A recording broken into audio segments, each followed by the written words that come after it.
Yo, what's good? It's Mastermind MMA. And hot diggity damn, fucking Scott Coker just announced that they have Mauro Ranallo and Mike Goldberg on the team, on the broadcast team over at Bellator. And salute to you, Scott Coker. You're a motherfucking quadruple OG in the game. And dude, just making such good business moves. I have to applaud because right, it's one thing if you could build a good product and reach mass success with it. It's a skill when you can replicate that with different things. And that's what Scott's doing, man. He's turning Bellator into a legitimate competitor of the UFC. Legitimate competitor of the UFC. That shit is fucking. That shit is incredible, man. Because UFC was top dog, and Pride was the biggest competitor ever to the UFC, and they absolved that. Strikeforce is the next biggest competitor, and they absolved that. When you look at it, outside of Pride and Strikeforce, nothing was on that level. What, Elite XC? That definitely wasn't on the same. You can't mention that in the same breath of it. Shit, man. Dream? Like, what do you? Yeah, I mean, K1 kickboxing. Like, what are you gonna? What? Nah, like there's levels to this shit. And Pride, UFC were on the same level, and then Strikeforce is up there. You know what I mean? Look how many Strikeforce fighters became champions in the UFC or have done extremely well in the UFC. Luke Rockhold, Tyron Woodley, Robbie Lawler, fucking so many people. I could go on and on and on. I'm not gonna list, but Scott Coker is a great businessman. Everyone that has done business with Scott has had nothing but the best things to say about him, and that is incredible. That is nothing short of amazing, because in the cutthroat business of the fight game, where you're fucking, look at how many people dislike Dana White, and look at how many people like Dana White. I'm talking the fighters.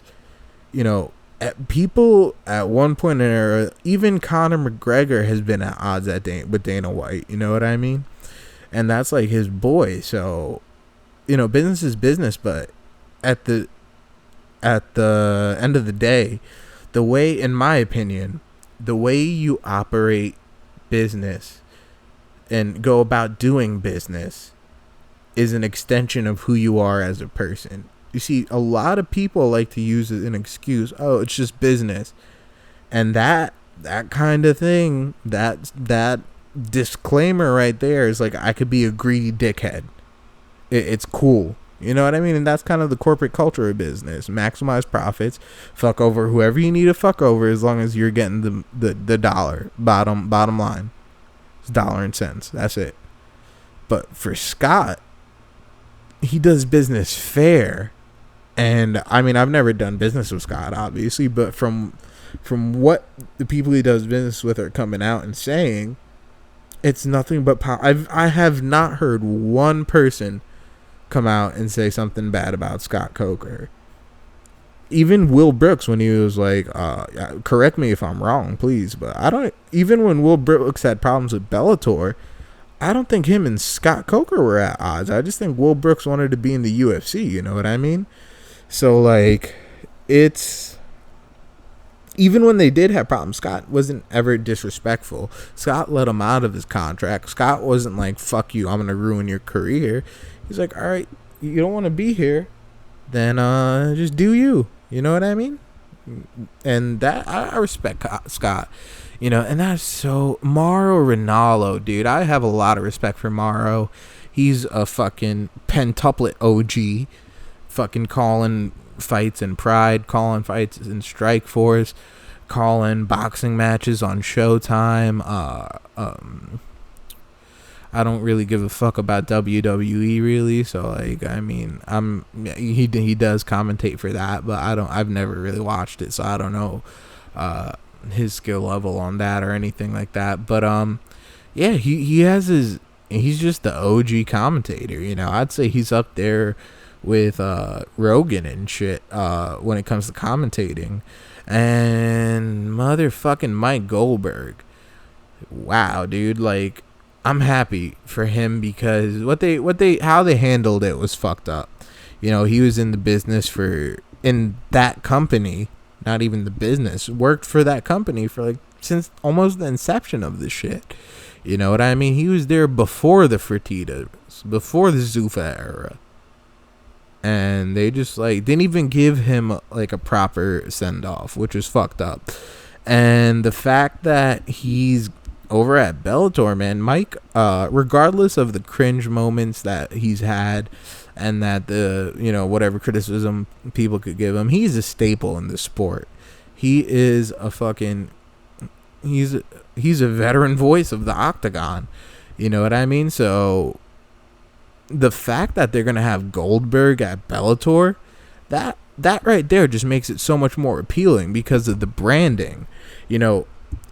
It is all over, and virtually identical, and all that shit. Once you're hearing that before a fight, just by association, it's gonna feel good because that's how you're used to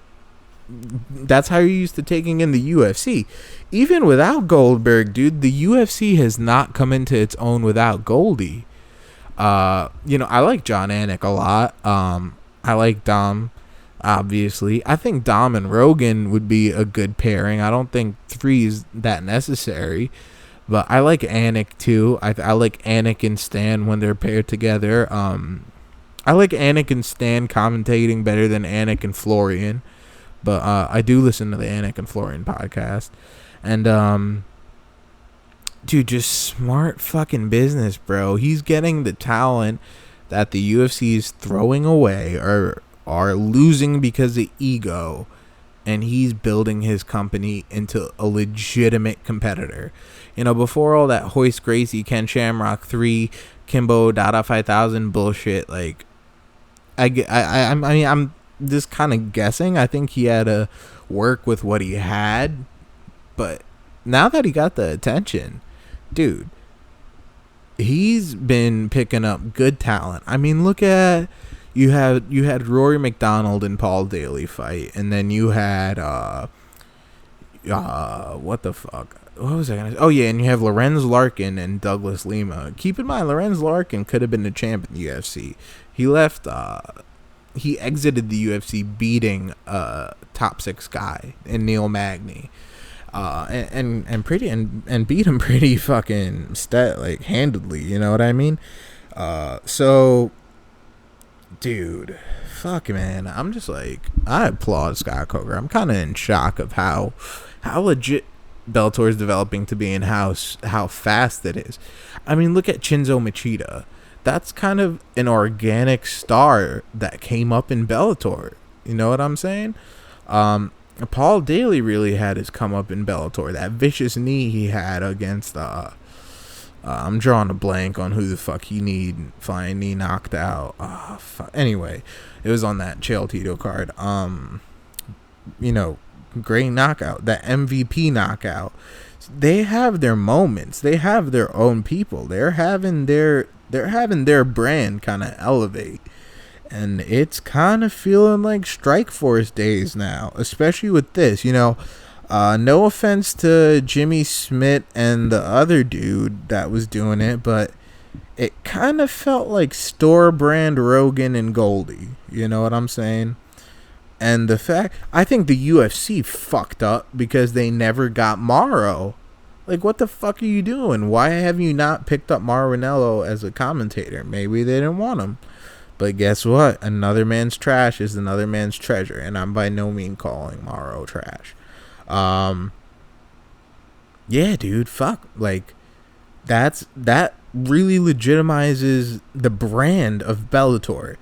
Because you're going to be hearing veteran voices that, that's associated with UFC overall. They're a staple in the sport. When you look at Pride, when you look at Strikeforce, when you look at the UFC, you have that in Bellator. So They have a good thing with Goldy. They have a good thing with Mauro. They got Shab on their broadcast team. I don't know what his role is exactly, but that's fucking smart. Like, I know Shab and Coker had a good rapport, and I know that, like, since Shab's retired, he's obviously not going to be fighting. But it's smart because Shab has a following, like a fairly loyal following, and for Coker to recognize that and bring that in, that's smart of him. You know what I mean? And I used to like Shab back, like, way. I used to watch Fighter and the Kid, like, way back in the day, back when it was actually when Shab was actually fighting and stuff. And then I like, after that Travis Brown fight, and after the way, like, Rogan and Callan retired him, like, live on the podcast, and then, like, how the whole dynamic just changed. You know what I'm saying? Like, and then the dynamic between the two in the podcast just became really passive aggressive, and it just wasn't the same thing anymore. That fun wasn't there. And then he got really, like, bitter and jaded for a while, and he was saying, like, a lot of disrespectful shit. So, and then, like, I kind of just, he was saying, like, disrespectful shit about just a lot of things in general. You know what I mean? It was, like, a very negative lens. And then he even said a bunch of disrespectful shit about God. And I don't care what anybody believes in, but the fact that you don't respect someone's faith or their beliefs in that way, that you would disrespect it, I can't fuck with you like that. You know what I mean? The fact that you don't respect someone enough, and you're just gonna be, I don't know, I just find that shit super fucking disrespectful. So, like, that really made me just not, like, fuck with them that much. So yeah. And with his new shit, the Big Brown Breakdown, that shit is kind of going back to form. So I watch that occasionally. Like, I kind of rock with that. But yeah, he's got the fan base, he's got the following. So to develop your brand, that's a smart move. So salute to Coker for that, man. Scott Coker fucking killing the game, dude. I could see 2019 with this free agency, with the way this shit is going, man. I could see Bellator being on the Strikeforce level, honestly. I could see Scott at this rate. I wasn't sure if he could recreate Strikeforce, but at this pace, I could definitely see him doing that. And I could definitely see a lot of top talent going over to Bellator, and I could see them from the UFC to Bellator champions. I'm kind of waiting. I don't know if the UFC would ever allow it, but I think the day that a champion goes into free agency and a champion vacates the belt to go over to Bellator, it's wraps. Like, that's the beginning of a fierce competitor for the UFC. They're on their way now, but when the moment a champion from the UFC goes to Bellator, a current champion that vacates the belt, dude, the Strikeforce days will be back. And even contenders, you know what I mean? They're getting contenders now, but once they start getting a lot more contenders, once, like, if the UFC keeps it up and they're so egotistical and they don't want to budge with the Reebok deal, they don't want to cut any fighters' percentage for TV deals or anything like that, if they keep it up, they're not going to have the strength of the roster to have such a strong brand. You know what I'm saying? So, and Strikeforce is following what worked, but I said Strikeforce. Fucking Bellator is following what worked with the UFC, especially with sponsorships. The sponsorships play a big role in this shit. So, I think competition is good. I definitely want to see Bellator rise to the occasion, rise to the Strikeforce level. And I'd like to see them scouting, getting new talent, especially with the flyweight division, women's flyweight over there, man. They're making steps in the good direction. I salute Scott Coker. Shout out to fucking Goldy, finally back in the sport. Happy for him. And you already know it's Mastermind MMA.